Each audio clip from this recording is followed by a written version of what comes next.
Hello, I'm Kara Phelps with QSR Magazine, and I'd like to welcome you to today's webinar, How WOB Bar and Kitchen Mastered Loyalty Gamification.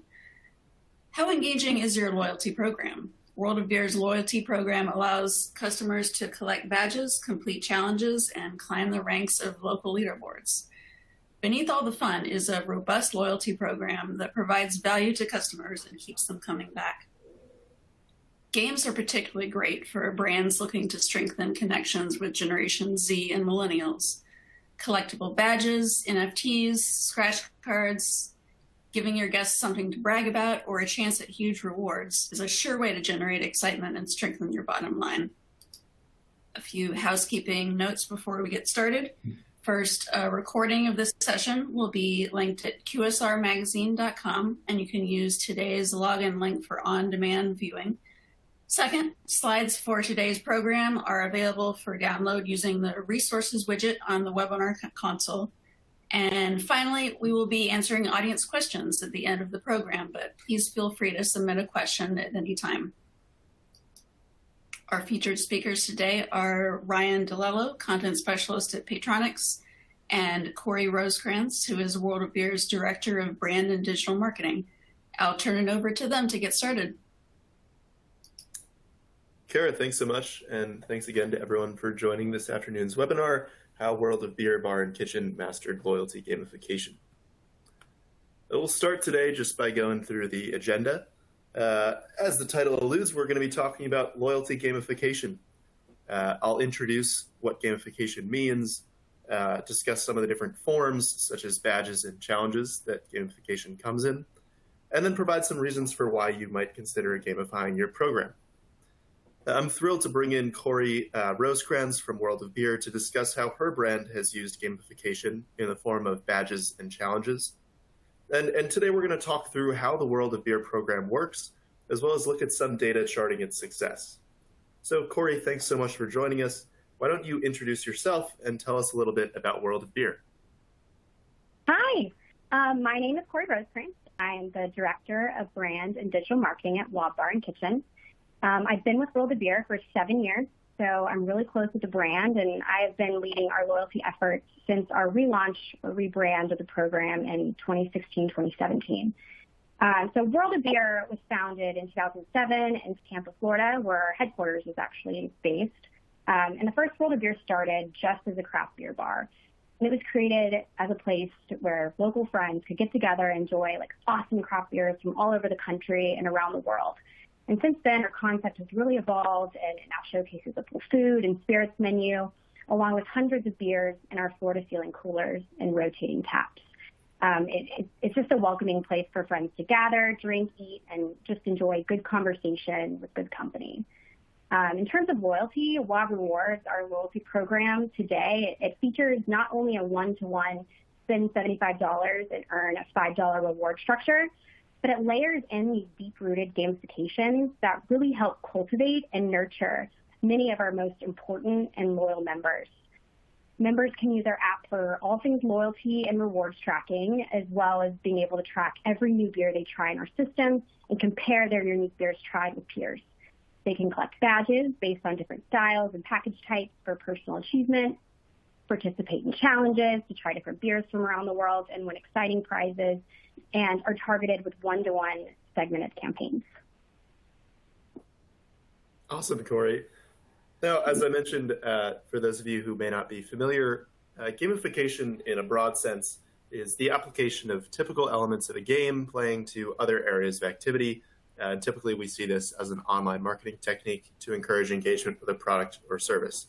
And certainly a trend that we're seeing come through. We'll look at an example of a leading QSR coffee company that is using gamification in their marketing. But just to funnel down gamification into its loyalty application, Paytronix thinks of gamification on 3 levels. There's core gamification, which applies to World of Beer, and that is when your entire loyalty program is based on some sort of gamified element, and this comes in the form of leaderboards and challenges, and it always relates back to the sort of the core of your loyalty program. The next one is a layered sort of loyalty game. And these are sort of games that complement your program. They're not as sort of self-standing. They're not as substantial on their own. So these things are like badges or other things that sort of just come in parallel to your loyalty program. And finally, our promotions. So we're all familiar with some of our favorite brands offering limited time promotions that may depend on one of our favorite sports teams winning, or other things that are sort of come and go limited time offers. But just sort of 3 levels to think of loyalty gamification on. So as I said, here's one prominent example. We're all familiar with Starbucks.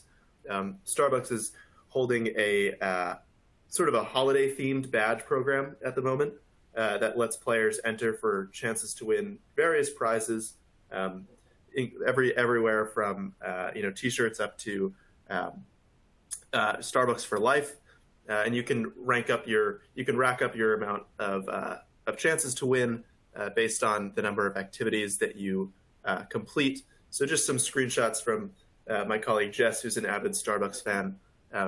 This is sort of the UI for a Starbucks user participating in their Starbucks for Life program. Now jumping over to World of Beer, this is what the World of Beer gamified loyalty looks like. On the left, you can see they've got some wonderful badges that customers can earn for drinking different types of beers and for completing exclusive challenges. And on the right is an example of some customer outreach outlining, in this case, a Goose Island brewery challenge with sort of a ranked or a tiered system of activities that guests can complete as far in the form of challenges. So Cori, I mean the story with the badges and challenges goes all the way back really to the founding of your brand. Can you tell us just sort of how the gamified loyalty has evolved over time? Yeah, of course. So World of Beer kind of exploded at the same time as the craft beer boom. And our mission early on was to inspire and guide craft beer lovers to deepen their appreciation and discovery of craft beer. The loyalty program was actually born pretty organically because of that within our 4 walls. So just based on the customer's love of trying a bunch of different beers, it started with chalkboard leaderboards. And that was at all of our early locations, where each loyalty member would earn a point for every new beer they tried. And it would create some fun and friendly competition every time they went to WAP. Leaderboards created such ride or die brand fans that we clearly needed to expand on that. So badges and point clubs with milestones were created. And customers could earn anything from WAP swag to plaques to parties and even cruises, wild stuff at some locations for trying hundreds and literally thousands of beers. So it was a success for sure. And as popular and as exciting as all of this was, as World of Beer grew, we had to take a step back and rethink how we could do all of this in like a scalable way, because it just wasn't sustainable at the current model it was in. We were having so many new customers at so many different points of their beer journey. Some, liked beer, some didn't like beer, some liked lagers and wanted to have a lager every single time they visited. So we really had to take that step back. And that's where Paytronix came in after we partnered with them. We were able to rework the program so that we could, 1, keep our already loyal customers happy, super important. 2, have a profitable program that was approachable for people at every part of their beer journey, like I mentioned. And 3, use this wealth of knowledge and data that we've been collecting through our app for years and years in a more meaningful way. And that's where the Spend 75, Get 5 came in to create that incrementality, to make our program actually, profitable. And then we digitized our leaderboards to make them more competitive across the system. And then we created a place in the app for all things beer and badge tracking that we actually use all of this awesome data for. And we have one-to-one segmented campaigns that Paytronix helps us with. So the program really, transformed into, it wasn't just giving these top % loyalty members all of the goods. It now became this more approachable, democratized program that people at any level could participate in as our brand grew and, our offering grew with it. So it really just made us current, profitable, sustainable, and scalable. Gotcha. So as the program scaled, y'all had to sort of expand it or democratize it, as you said, to appeal to more customers, and that's when you kind of had to lean on the data and figure out how to, bring those offers onto more of a one-to-one basis and really dial in for those customers who are completely new to the brand. Yeah, I mean, the way that our program started, it was just, we knew what our customers liked when they were there, and it wasn't, using what we knew about our customers to attract more customers or, encourage them to try new things, leveraging the data that we were collecting. I mean, we had data broken down to what types of styles, countries of origin, like all types of profiles of beer that each of our customers drinks, and it was untapped. So Paytronix really helped us use that data in a more meaningful way with one-to-one segmented campaigns so that we're targeting in ways that would create that incremental sale and traffic. And that we also weren't cannibalizing ourselves because these top loyalists were visiting anyways. They're coming in anyways, and they're spending, they're spending lots of money on beer. So we're trying to sort of attract those that may not do that at the moment and to influence their behavior to do so.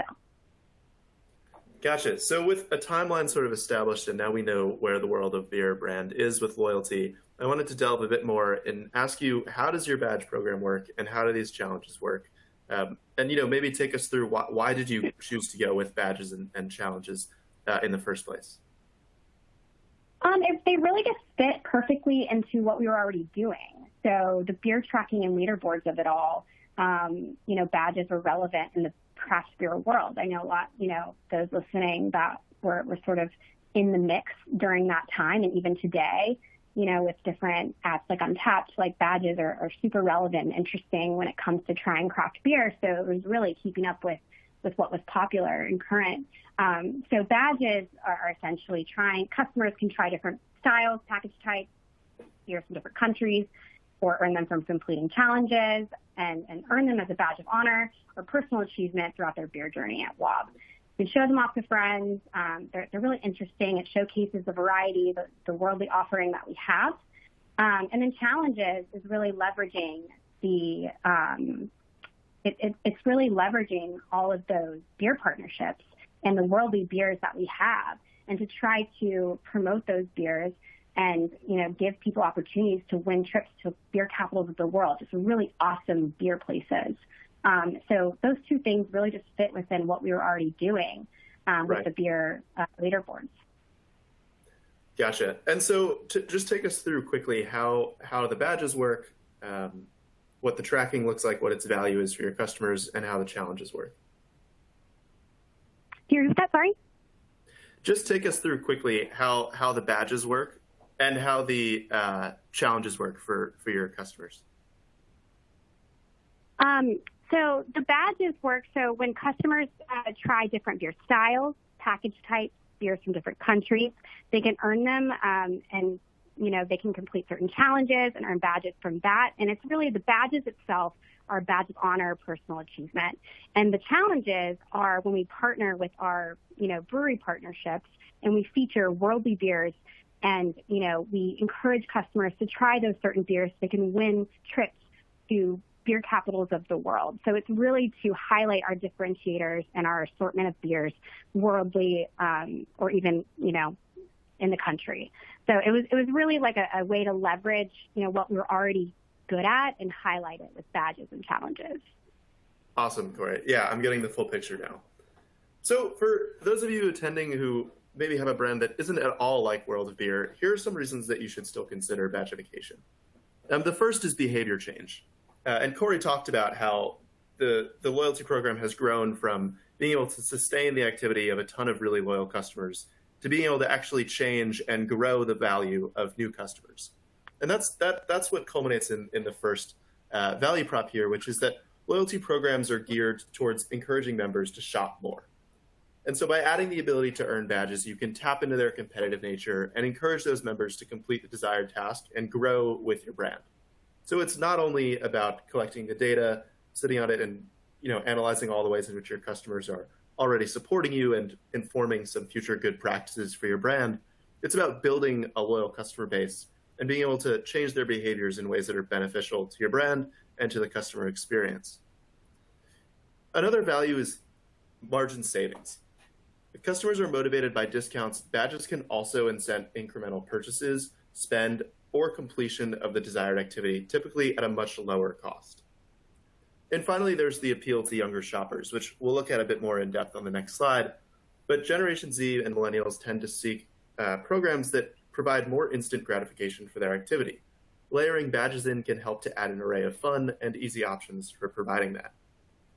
And recent findings from our loyalty report back up the idea that there's a generational shift going on in full-service restaurant loyalty program makeup. You can see in the graph on the left that boomers remain the largest loyalty segment, but are decreasing in loyalty participation the most compared to other generations. There's a nearly 30% difference from 2019 to 2021 with minimal bounce back. Instead, the average full-service restaurant, member has gotten younger. And other research that we've done with our research partner Payments has found that the younger demographic is much more tech-savvy. They're prone to be more competitive and take a lot of pride and be really excited about all these different gamified loyalty aspects. But they also have the expendable income to really participate in gamified loyalty and to support your brand. So a particularly valuable demographic for gamified loyalty to be sort of zeroing in on and targeting. Now, we gathered some data to look at the impact that badges have on customer lifetime spend and customer visits. I know this data isn't exactly surprising. Baked into the idea of badges is that customers are spending more as they accumulate more badges and, well, vice versa. But looking at the next graph, this is an interesting finding. On the left, there's customer lifetime value averages. And sensibly enough, you can see that those with more badges, that's along the x-axis, tend to average a higher lifetime value. Customer happen to have a higher lifetime value. Excuse me. Looking at the graph on the right, we're looking at customer lifetime value in sum, and there are quite a few customers in the 1 to 5 badge range, signifying they're probably new customers or maybe some inactive, that have a huge customer lifetime value in sum, but don't have too many badges yet. And Cori, I wanted to ask you, because we were talking before the presentation about how your brand is moving to really get ahead of these customers and bring them into the world of your brand and get them to build their customer lifetime value.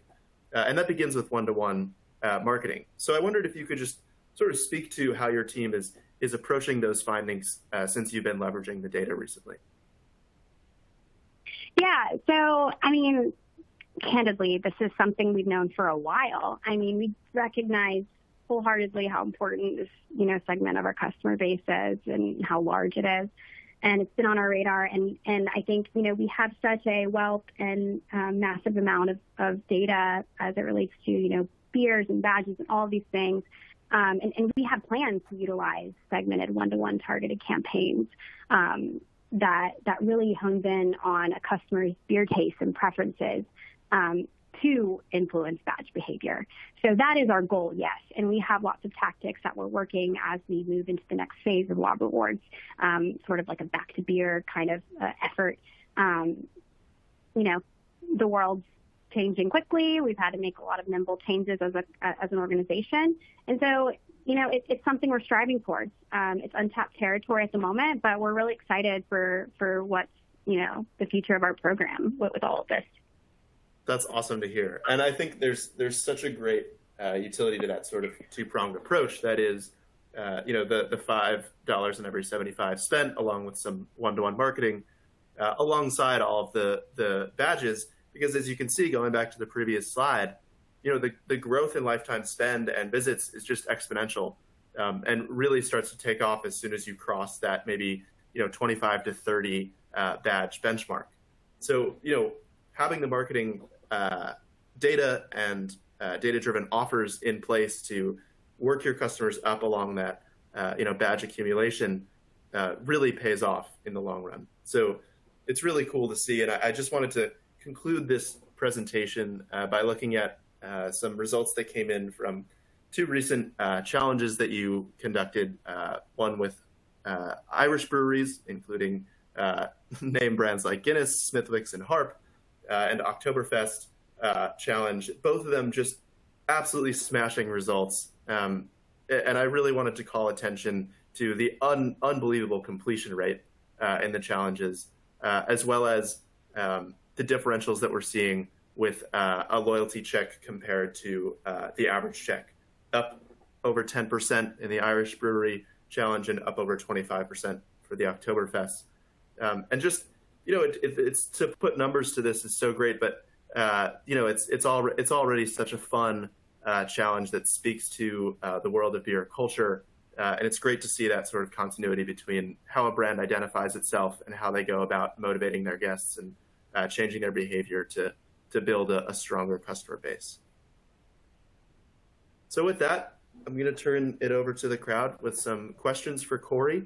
And thank you again so much for tuning in, all of you. Thanks so much, Ryan. We will now indeed turn to questions from the audience. Our first question, new customers probably see that there's a long way to the top of local and global leaderboards. How does World of Beer encourage new customers to work their way up? Yeah, so it's probably daunting if you were to, log on to the World of Your app and look at the global leaderboard and see some of these top members, even local leaderboards, because a lot of them have worked their way up for over a decade and have tried thousands of beers. At the end of the day, what these leaderboards are designed to do, especially local ones, is it's just to create the fun competition between friends who love going to WOB. It's even a great little conversation piece while you're at World of Beer. And honestly, the way we encourage customers isn't so much putting emphasis on the leaderboards itself and trying to reach the top, but it's either us asking the customer or looking at the data from the app, seeing what beers they already like, and using our server's knowledge or the app itself or what we have about what we have on tap and in our cooler, that they can recommend something new that they've never tried but fits within their flavor profile or their taste. That's part of the experience at World of Beer, and leaderboards just kind of fall into place from there. It's us encouraging the exploration of beer and you using your app and your server as your guide to do so. Right. Yeah, absolutely. Next question, how do you decide on the beers eligible for brewery challenges? So our team works really hard to build great partnerships with breweries from all over the world. And our goal with the brewery challenges is really to incentivize our customers to try some of the world's best beers and have the opportunity to win trips to what we consider the beer capitals of the world. It really helps drive home our mission that I keep bringing up, of the exploration of craft beer, and craft beer that's also worldly, which is a huge part of our brand. So similar to the leaderboards and badges, brewery challenges help highlight those brand differentiators, and they might even encourage a customer to try something they would have never tried before had they not participated in the challenge. So as Ryan mentioned, it's really, it's influencing purchase behavior and really encouraging customers to move into a direction that we want to based on, what we offer as a brand. Sure, that makes sense. As the backbone of World of Beer's loyalty program, how has gamification shaped the customer experience and the brand? So gamification is really how our loyalty program began. The loyalty program in World of Beer itself started from our founders and customers' love for craft beer. And then you just throw in a great atmosphere to enjoy that beer with friends, and it just provided an escape and a way for customers to have fun and enjoy one another. And leaderboards, badges, challenges, they all bring that lightheartedness and they bring people together, just like what our, at the end of the day, what we try to do as a brand at World of Beer. So it's everything. It's how we started, and it's how we want to make people interact and feel every day at World of Beer. That's great. We have another question.